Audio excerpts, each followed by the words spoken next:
اور ہمارے دشمن چند ماہ قبل ہمیں میڈیا پہ آ کے یہ باور کرواتے ہیں کہ ہم نے پاکستان کو تہذیبی شکست دے دی ہے۔ یہ اعلان کیا انڈیا میں بیٹھ کے کانگریس کی رہنما سونیا گاندھی نے، اور اس تہذیبی شکست کے جو آثار اور اس تہذیبی شکست کے اثرات میں نے ہمیشہ بیان کیے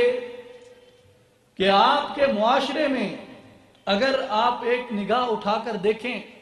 تو بے راہ روی اور شرح طلاق اور یعنی فحاشی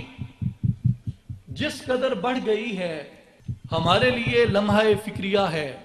کہ کیا ہم اسی طرح چلتے رہیں، اس گناہوں کی دلدل میں جاتے رہیں،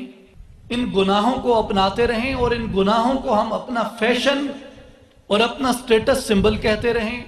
یا ہم ان گناہوں کو گناہ تصور کریں اور ان گناہوں کو گناہ کہیں اور اپنے گھروں کو،